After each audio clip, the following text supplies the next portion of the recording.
on a Sabbath, the unique reading assigned, the lectionary choice for the festival preempts what would have been the sequential reading from the 5 books. Right? So a reading that is about the theme of the festival preempts the weekly reading.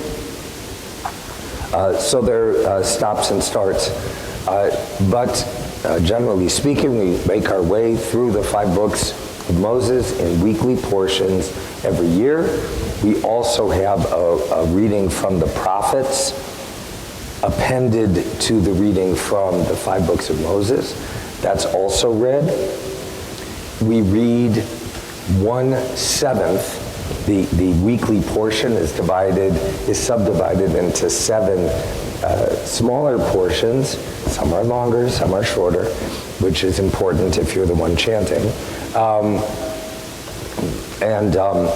So we have 7 readings, the full weekly portion divided into 7, and then it is appended with a selection from the prophets. And interestingly, we do not finish the cycle in time for the new year. Rather, it extends just a little bit past the new year, past Rosh Hashanah, and finally, on the holiday of Simchat Torah, the rejoicing of the Torah, we finally read the last section from Deuteronomy, and it's with much fanfare and honor and dignity. And then, in a very telling move for the Jewish people and for Judaism, the next thing, right away, we read the first portion from Genesis. And for somebody who is a regular synagogue goer, this is, of course, very moving. I mean, you all know, I don't have to tell you, the end of Deuteronomy, it is many things. Among them, it's very moving. If Moses is a person in your mind and heart, his death is not an unremarkable event. And then there are all the teachings about his death, some of which are tear-jerkers, plain and simple. A profound encounter with what the significance of a life, with the preciousness of life, with God's love for us as individuals, and yet the order of life in God's determining the extent of our days. It's very moving. And it's done. Moses dies there on the other side of the Jordan River. And then in the next moment, Breshit bara Elohim et hashamayim et haaretz, when God began to create the heaven and the earth being unformed and void, with darkness over the deep, and the Spirit of God hovering over the water, God said, "Let there be light." And you are drawn once again into the mystery and wonder of the opportunity that God's created world represents, and ultimately of our place in it, our place as the Jewish people and all of humanity. It's very, very moving, and that's what happens on Simchat Torah. So we end the Torah this week, and we begin the Torah this week, and once we're done with that cycle, we dance with the Torah. Or actually, we dance first, and then we finally finish it. I said it out of sequence. We rejoice, we dance, and Chazan Stein and I will model for you a little bit of dancing with the Torah.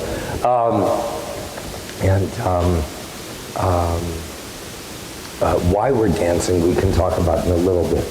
But that is the first point I wanted to make, is what we are arriving at this week, where it falls in the cycle of the year. All right. Are there questions so far about what I've said? Questions or comments, I should say. Yeah. On the scroll is made of lattice. Yeah. The rules surrounding the making of a Torah scroll have not changed. It is an animal parchment. The ink is a particular ink. The quill is a feather quill. The stitching between the sheets of the Torah, a Torah, as you might imagine, of course, it's not one single panel of parchment. Each panel holds, there are different standards for how it's written.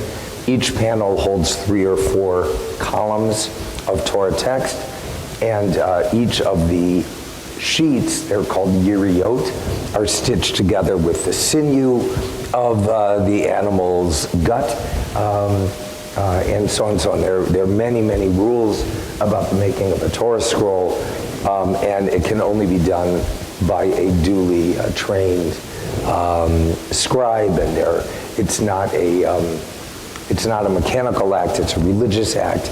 There are blessings and liturgical intentions that the scribe has to pray in the act of writing a Torah scroll. Yeah? Exactly on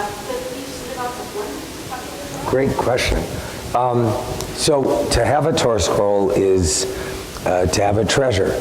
And the reality is that the way the lectionary cycle works, you're a little under-resourced if you only have one, because sometimes on a given day you're reading one reading from here and another reading from here, and to get from here to here takes a lot of time. It's cumbersome and time-consuming and so on. So you really want to, well, actually 3, to get through all the days of the year. And then if there's an error in one, well, maybe you want a backup and so on. And then people give gifts. We have like 15 Torah scrolls in our synagogue. Some are kosher, are currently in good repair and fit for use.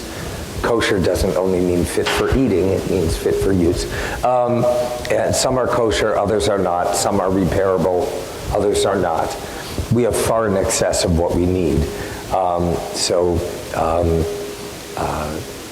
Just to keep things simple, I will say we feel very blessed to be so rich in Torah scrolls. All right, yeah? Well, you mentioned about potential errors. Yeah. Maybe you could speak briefly about the meticulous measures that are used in copying scrolls to ensure the elimination or the reduction of errors. Okay, so, and then I'm going to make this the last question in this round, because there's so many other things that Liran and Chazan Stein and I agreed that we would try to hit today. So what you're talking about is the great care that's taken that the text be accurate. And even though a scribe has, I don't know, let's say has written 5, 10, tens of Torah scrolls, I don't know. That scribe, he knows the text of the Torah very, very well. He knows a great deal of it by heart. He doesn't write a single word by heart. He checks against a printed text for every word as a check to make sure that he doesn't introduce errors in the text. Historically, and I'm sure some of you are very knowledgeable, and I'm certain more knowledgeable than I am about this. There are different manuscripts of the Torah in libraries around the world. At a certain point, of course, differences started cropping up in this manuscript relative to that manuscript. And understandably, a scribe here said, that can't be right, it must be this, and introduced a change from the text he had been working from. But of course, so did a scribe over there. And we all can quickly see where that leads. So at a certain point, and I haven't checked my history here, the Jewish community globally said, that's it, no more changes. Even where there's an error that we know to be an error, copy it as it is. We will notate our printed texts so that the intended word is chanted in synagogue rather than the word that appears. We cannot risk the introduction of further potentially erroneous changes. But what I was talking about, I mean, your question is excellent and correct, but what I was talking about is, so the scribe has made an error, or I'm reading and, God forbid, I drool, I sneeze, I touch the text. Well, that ink smears. The ink adheres to the parchment differently from the ink in our printed books. That ink adheres until the parchment dries, and then the ink falls off. Well, if the ink falls off, I mean, you know enough, some of you know more, some of you know less, you know enough about what Hebrew letters look like. If the stem of a letter falls off, it doesn't look like itself anymore. Or maybe the scribe who wrote it wasn't that skilled and wrote something and two letters are mushed together, and another scribe looks at it and says, that doesn't say what it should say. I see what it's supposed to say, but it doesn't really say that. And so there are all kinds of ways for errors to come into the text, and so a scribe who has a very keen eye reviews it, identifies errors, and corrects them. Okay? I'm going to move on here. But my great burden as a teacher is that I never want to leave a question unanswered. So I am pained, but I'm going to move on, and I hope I catch your question later, okay?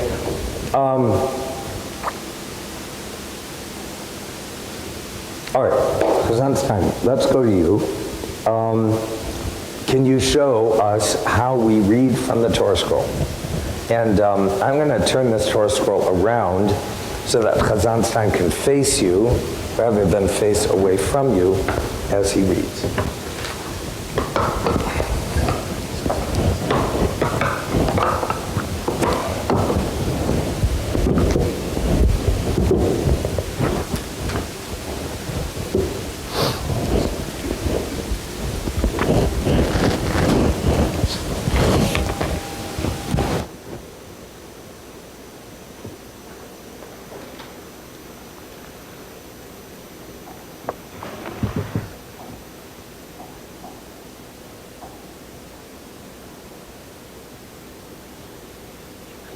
Sure.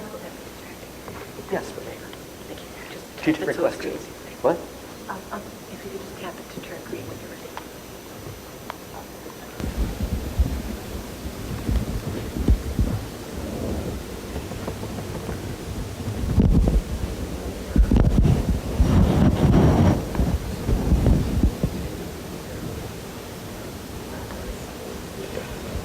So I'll give an introduction to my introduction, or as they say. Before I speak, I'd like to say a few words.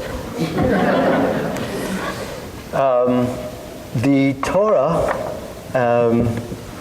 has everybody seen the inside of a Torah? Well, why don't we come up? As long as we got the technical moment.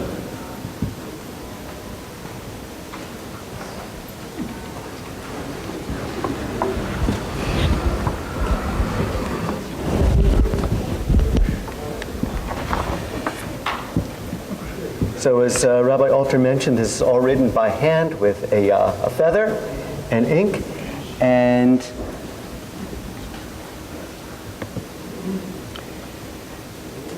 what may look like, and what may in fact be by 21st century standards, an archaic way of reading with a scroll. Why not have what do you call a book that flips?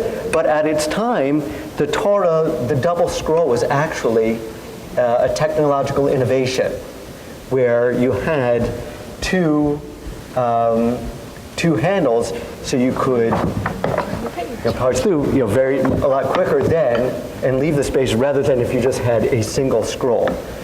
So, as it's written, of course, it's just one piece of it. There's a very intricate system for the presentation of it. And sometimes we'll say, well, someone is reading Torah, but that's a little bit of a misnomer. We don't read Torah, we chant Torah. And what I love about a group like this is I don't have to define the word chant. Kids usually get, when I'm teaching kids, I talk them through it, and they get it. But I can just say to this group, we chant it, and there's kind of an understanding. And so the question is, how do we chant it? So here is, this is a computerized column of a Torah scroll, of what's right here. Rabbi Alter, this is not planned. Yes. Would you come up, please? Coming.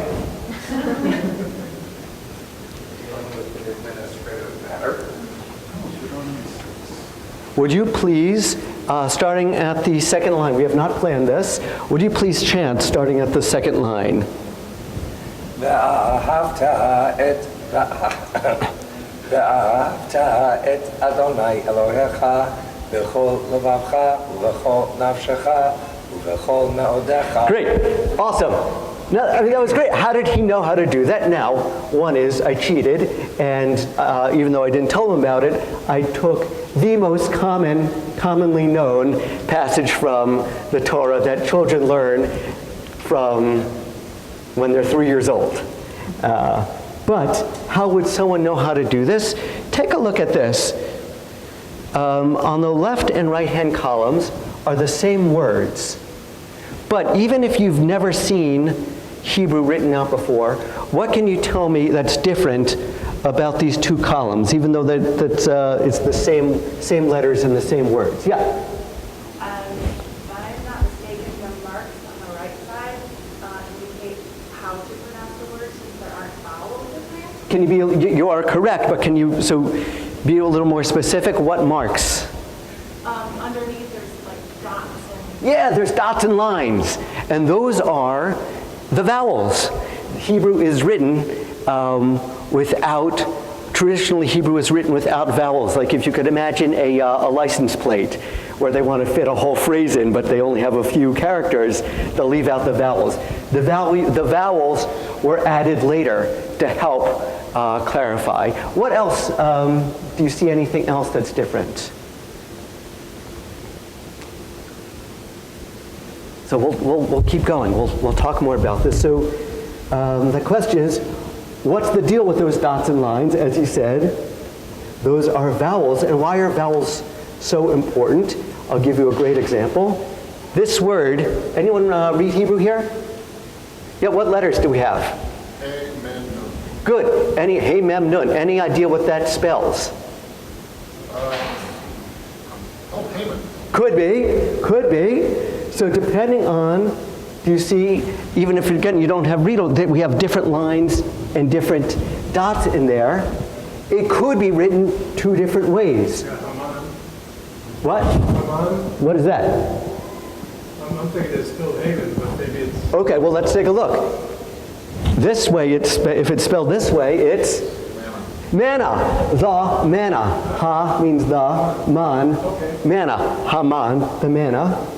Or here, Haman. Haman. Now, the good news is, manna and Haman never appear in the same place in the Bible, so it would be very unlikely that you would confuse them. But that is one example. I'll skip by this. This is just another example. These letters could be midbar, which means desert or wilderness.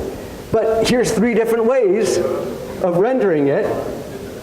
It could mean midaber, speaking, midbar, wilderness, or midever, from pestilence.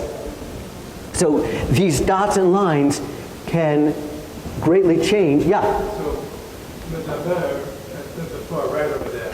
Yeah. Would that be like davar, like a word? Yeah, daber, to speak. Okay. Yeah, exactly. Oh, I love this. I love this group. So back, here's our text. And syllable stress, how putting the right accent on the right syllable affects meaning. Here's an example. What is this word? Or object. Same letter, same order, completely different meaning. Project. This is my project. Or project. I'm projecting. I'll give it away. Subject or subject. This is my subject I'm teaching, or I'm subjecting all of you to all of this. So if we look at this word that we chanted before, ve'ahavta, the question is, this is how we would parse it out. Ve'ahavta. Now if I put the accent here, it actually means and you loved. Sorry, excuse me. And you shall love. And you shall love. Who? God. If I were to put the accent here, as some people incorrectly do, it changes the tense. It means and you loved. So by changing the accent changes, are you giving someone a directive, you shall love God, or is it talking about a past occurrence, and in that time you loved God? It is, and you shall love God is the proper place. Creating meaning with pauses, it's not just the words, but the space between them. Let me give you an example. Someone read this, please. Private property, no swimming allowed. How about this? Same words, same order, complete. I usually tell a story about this, but with short on time, I'll just go through this. The way we same words, same order, can have a very different meaning depending on which words are connected to each other and which are separate. Can I have a man here read this next line? Please, volunteers? Yeah. A woman without her man is nothing. Yeah. How about this one? Woman without her man is nothing. So, yeah, okay, you got it. So, woman without her man is nothing. Woman without her man is nothing. Again, same words, same order, but by depending on which words we put together or separate, completely changes the meaning. We could have this debate, which is the correct one later. But so here's a sentence from the Torah that gives an example. So these words, I'll read them for you. Vayomar Eved Avraham Anochi from Genesis 24:34. Those who know the context might give it away, but this is how I would read it. This is how it appears in the Torah, without those symbols. So this symbol is telling us one thing, this symbol is telling us something, this symbol, but this is how it appears in the Torah. And if I translate it word by word, the words mean, he said, servant, Abraham, I, or am I, or it is I. Without knowing the context, you could translate this different, you could understand this very differently. It could be, and he said, a servant of Abraham am I. It could be, and the servant said, I am Abraham. It could be, and the servant of Abraham said, it is I. So depending on where we put these markings, which we call trope, tell us that it is, and he said, I am Abraham's servant. So depending on these trope, these markings below and above the words tell us, number one, the accent, and how to group the words appropriately. And finally, how do we sing the words? But first, why sing the words at all? Why can't we just read them? I ask you. Why bother singing? Was that a hand or is that a scratching? Yeah. It's like when somebody's birthday, you recite happy birthday. I can't hear you? If it was somebody's birthday, you recited happy birthday instead of singing. Yeah, but why sing it? Why sing happy birthday? Well, you're more festive, absolutely. It makes it, yeah. Somebody said to sing is to pray twice. I can't hear you. Someone said to sing is to pray twice. To sing is to pray twice. Yes, it's part of worship is singing. Yeah. Music helps you remember. Yes, it is. It can be a mnemonic device. We remember. It's not as common today, but jingles. We remember those commercials, whether we want to or not. So yes, it helps as a form of memorization. Any others? Yeah. Is Hebrew an inflected language? Where the change in tone of your voice will change the meaning? Yes, not exactly. No more than English, but depending on the melody of it will indicate the syntax. Any others? Another one is amplification. Generally, you can sing louder than you can speak. There is a phrase in Hebrew I'll teach you called hidor mitzvah. A mitzvah is a commandment. So, okay, you do a commandment. You're commanded to do it, so you do it. But hidor means a beautification of the mitzvah. We don't just do it to do it. We do it in a beautiful, joyous fashion, and music does that. And then, as a few people sort of indicated, there's actually an ancient idea that music, as a form, someone said as a form of worship, that we can actually communicate to God through music better than we can through strictly spoken voice. Yeah. Sorry. I want to just emphasize the point that Chazan Stein is so beautifully making. Most of the reasons we just enumerated for why the chanting of the text is so important, most of those reasons take on vastly greater significance when we remember that for our ancestors, literacy was extremely rare. It was an oral tradition. So both for those who were going to learn the text in full and have the communal responsibility of sharing it with the community, and for the community that was not textually learned in terms of the written text, all the more so, hearing it chanted was essential to it being remembered and learned. And heard. Yeah. Also, yes. Yeah, absolutely, thank you. So, if you can see, I hope everyone can see at the various angles, if you're not familiar with the text, it's hard to recognize, okay, is that one of the vowels, is that one of the tropes? But I'll just point out, these lines here are all different tropes. And each one, in addition to telling us the accent and the phrasing, give us a melody. And we're going to learn, all of us, we're going to learn one of them today. And that's, if you see every time you have one of these kind of colons, that is telling us, that's a sort of shorthand for end of the verse.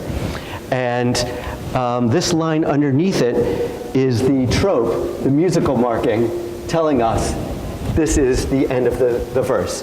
And it's called a siluk. Can we all say that? Siluk. Siluk. That kind of means like an ending. And it's that small vertical line underneath the word. And every single verse in the Bible has one. 100% of the verses will have one because every verse, long or short, ends. There'll never be more than one in a verse. Why? Because a verse only has one ending. And with my students, what we do is I have them highlight them so that they can see them. And then once we learn it, we can say, hey, look how much you already know. So this is that first paragraph that I showed you. Every word with a siluk, every sentence and every verse ending is highlighted. And we're going to learn to sing it. There are many different traditions. The way I sing it, well, if me and Rabbi Alter were to sing it, you'd probably say, oh, that sounds the same. But if we notated it, you'd probably say, oh yeah, that's different. The way I sing a siluk goes like this. Siluk. I'll do it again. Siluk. You try it. Siluk. Oh my gosh, I love this group. I love this group. So this first word, highlighted, is a long one. Uvchol me'odecha. Can you say that? Yeah, and it means it says love your God with all your heart, with all your soul, and with all of your strength, your might, with all of your... I like with all of your muchness. Yeah. Uvchol me'odecha. Now, the accent is on which syllable? How do you know? When I ask my kids that, or my students that, they say, because the thingy is under the thing. I say, exactly. And then I say, don't try to translate that. I say, okay, yes, the trope is under that syllable. And it takes about a few times for them to get that. Uvchol me'odecha. And so we're going to add siluk to uvchol me'odecha. Uvchol me'odecha. Can we try that? Beautiful. Next siluk word we have is al levavecha. These words that we say you are to put on your lave, on your heart. Al levavecha. So let's try that. Al levavecha. Beautiful. Next one, uvkumecha. You should say these words when you lie down and when you rise. Uvkumecha. Let's try it. Uvkumecha. Awesome. Einecha. These words, you shall bind them as a sign upon your arm or your hand and between your eyes. Einecha. Beautiful. Last one, uvish aracha, and you shall write them on the doorposts of your house. Sha'ar. Uvish arecha. Let's try it. Uvish arecha. Yasher koach. That's Hebrew for you did an awesome job. This is what we say after somebody receives an honor in synagogue. I wish you all yasher koach. This was so much fun learning with all of you. Do we have a time for a couple questions before we move on? Questions, please. So you're saying the Torah doesn't contain any of those extra marks? Correct.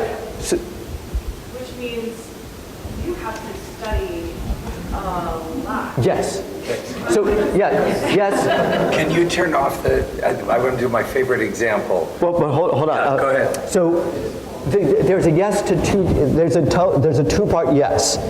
So, the two-part yes is yes. If I'm told I'm going to be reading this section on a given date, I will have to prepare for it. That having been said, I've been doing this a lot. There's a lot of preparation that goes in to preparing. I started learning this when I was in 3rd grade. I started learning Hebrew as 5 years old. I started learning to read Hebrew when I was in Torah in 3rd grade. I learned at a high school level. I then learned at a college level. I learned at a grad school level. So a lot of preparation goes into the preparation, or a lot of work goes into the preparation to be able to prepare. So the short answer is yes. So again, there is a book, I meant to bring it, I apologize, I forgot. There's a book that has the whole Torah in it with these 2 columns, so you can sort of study from this section and little by little move over to this section. Yeah? Can you just sing a little bit of the Shema? Absolutely. Shema Yisrael, Adonai Eloheinu, Adonai echad. Ve'ahavta et Adonai Elohecha b'chol levavecha u'b'chol nafshecha u'b'chol me'odecha ve'hayu hadvarim ha'ele asher anochi mitzavecha hayom al levavecha. I could go on, but thank you. Yeah. I want to say something, Lux Center wants to say something. In answers to what Ruth asked. So, I don't know how it is these days, but in my days, a long time ago, when we celebrated our bar mitzvah at the age of 13, you had to read the entire portion by yourself and prepare for the stories, and a rabbi or a cantor used to teach you, and that was the first time in my life, that's why I remember it, was a big moment. I was happy that I had a twin brother. We split it for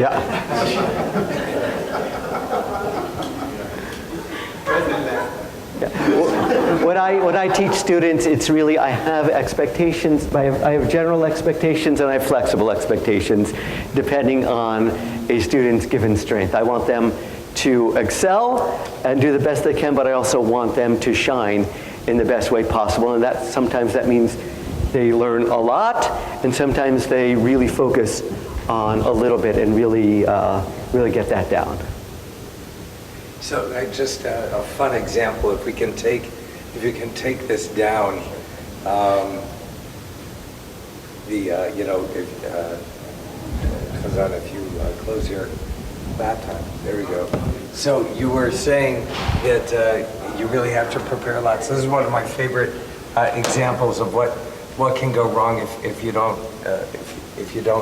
learn it right. I'm going to write this in script rather than block letters.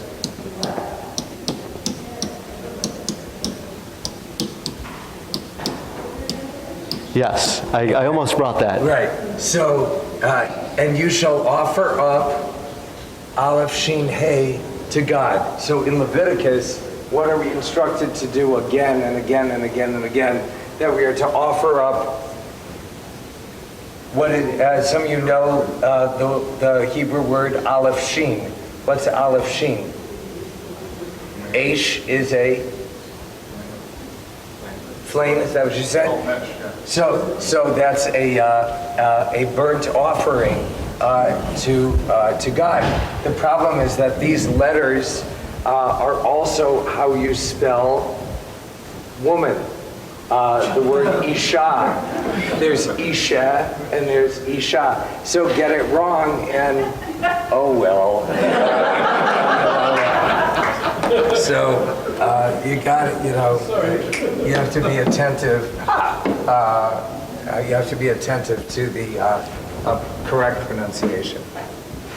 And I'll just add that not only Rabbi Alter and I come from the same regional tradition, if you will, and even that we have different variations on the melody. If you hear someone chant Torah who's from Morocco, it will be very different. If you hear someone from Yemen, very different. From Italy, it could be very different. And different traditions have popped up, but they all are based on those same trope markings and with the same accents and syntax. It'll still have the same syntax, and different books of the Bible will have different, again, with few exceptions, have the same trope markings, but will have different melodies. So if I were chanting something from the Torah, V'ahavta et Adonai Elohecha v'chol levavecha v'chol nafshecha v'chol me'odecha. If I'm chanting from the prophets, I believe this is from Isaiah, Vayhi devar Adonai elai lemor ben Adam. Or if I'm chanting from the book of Esther, Vayhi bimei Achashverosh hu Achashverosh hamalech mehod u'v'akush. And these different musical patterns they put us in a time and place. And when you only hear the book of Esther chanted formally on Purim. So when you hear that, it's like it cannot be any other time but Purim, and I cannot be hearing anything else but the book of Esther. And last thing you were asking about the symbols. So they came later. About the 9th century in Tiberias is when and where they were codified. They had been working on, rabbis in Tiberias had been working on it for a few generations, but sort of between the 7th and 9th century, and then in the 9th century, it was pretty much codified as these are the vowels, this is how you should pronounce each word, and these are the trope markings, these are the groupings, to make sure that we're all saying not just the same thing, but we're all saying it correctly. I yield. Thanks. This is hard because these are, we're covering ground that we both love. There's a point, though, I wanted to make that is really all of Judaism. But as we were preparing with Liran, we realized that this is a point that we need to make today. Why is Simchat Torah a day of such rejoicing for the Jewish people? And the answer is this. I came up with a pithy expression of it. There is no Judaism without the Torah. But with the Torah alone, there is no Judaism. We have been reading, as I said before, in an endless cycle, the words of the 5 books of Moses, and a lot else besides, but most centrally the words of the 5 books of Moses continually for 2,000 years. The most important thing for Jews and everyone else to understand about Judaism is that Judaism is not the fulfillment of the literal words of the 5 books. If all I have are the 5 books of Moses, I have no practical idea, none, about how to live a godly life, how to live in accordance with God's will, how to fulfill the commandments. The obligation to keep Shabbat, obviously of absolutely central importance in Jewish practice, civilization, culture. The Torah gives a bare, not even a handful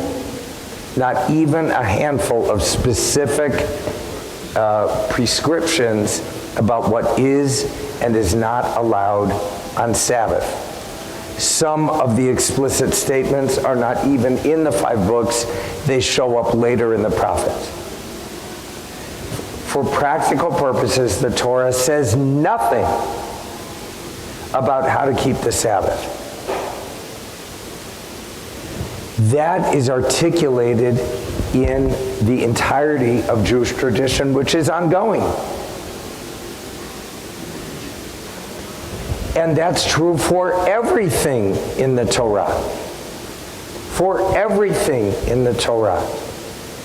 What it means, how to live it, how to apply it in changed location, how to apply it in changed circumstances, how to apply it with a shift in philosophic premise, how to apply it with shifts in the order of culture, how to apply it with shifts in societal status. Are we the majority culture, minority culture, in a in a position of authority, in a position of subjugation, or God forbid oppression. How to apply it. So what we are dancing for when we dance with the Torah is not just the words from Genesis to Deuteronomy. What we are dancing for is the entirety of the tradition that devolves, evolves, springs forth from this book. That's why the phrase in Proverbs has such a prominent place in our liturgy and has become a ditty that we sing. It is a tree of life to those who hold fast to it. That we hold and celebrate and raise up and dance with and around the Torah, not only because of the words of the Torah, but because our entire tradition is linked back, ultimately, is a continual growth from this source. And that's what we are celebrating on Simchat Torah. A final note, and that is, sadly, and I'm sorry to end on a hard note, but it's worth mentioning, what's unique about Simchat Torah this year. Last year, the civil date of Simchat Torah and Shmini Atzeret, remember I said in Israel they are one day, outside of Israel they are doubled. So in Israel, the civil date for Shmini Atzeret and Simchat Torah was October 7th, the day of the Hamas massacres. And so the Jewish people have an interesting challenge this year. I don't know the precise parallel in Catholic culture and tradition, in Jewish tradition. There's a word from the German that we mark the anniversary of a death, the Jahrzeit. The Jahrzeit of a death is a mini day of mourning that's marked in perpetuity with particular observances and liturgy. So in particular, the people of Israel, but Jews all over the world have had a challenge this year. Will we mark the Jahrzeit of those deaths that occurred on that holy day, on that date on the Hebrew calendar, which would be the norm according to tradition? Or do we mark it on that date on the civil calendar, which was, as you know, a few weeks ago?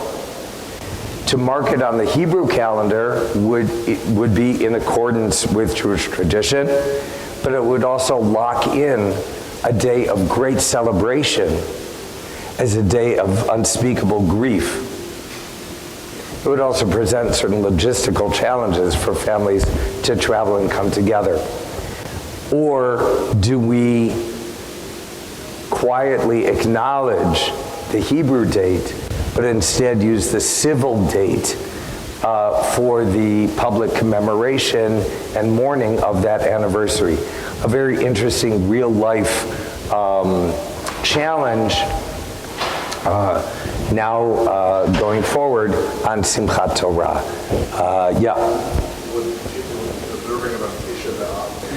So that's an interesting question. Ultimately, probably, it's too soon to fold it in to that day. Yeah. When you take the Torah out of the ark, bring it around in the congregation, holding it up, people take it, touch it, kiss it. Now, what happens with the rest of the Tanakh? You got the Torah, the Nebuim, the law, the prophets, right? The Nebuim, the Ketuvim. Say Nevi'im, not Nevu'im, but keep going. Is that a separate scroll, or is that a book? Great question. There are still, but it's rare that the other, I mean, obviously in ancient times, the prophets and the writings were only written on scrolls. They are still written on scrolls, but it's increasingly rare. With exception, as I said, when we read the Except for Esther. we read the book of Esther from a scroll. Some people, I've seen people read, occasionally others. Brothers. Yeah. But even there's not the tradition of bringing it around. Well, when you're reading from the Torah, is that a scroll or a book? Usually a book. Occasionally, once in a while, you'll see someone reading from a scroll, but usually from a book. All right, I see we are over time. Yeah, so I think First, I must say that it was refreshing to hear a Lux Center presentation from someone who actually speaks English. And without the Middle Eastern accent. I can put that in. Thank you. And I'm really embarrassed to admit that I've learned so much from your presentation, because I'm probably supposed to know all these things. When I asked Stein and Rabbi Joel to come here to do the presentation, they both, without synchronizing, they both answered the same answer, saying, I have something in my calendar the same day, but it's important enough, so I changed my plans to come here. So I want to thank them both. It was amazing.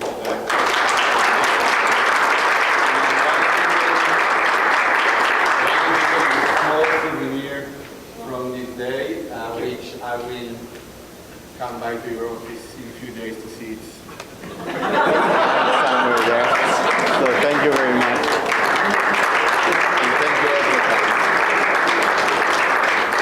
And lastly, thank you so much. Thank you. Rabbi, thank you a lot.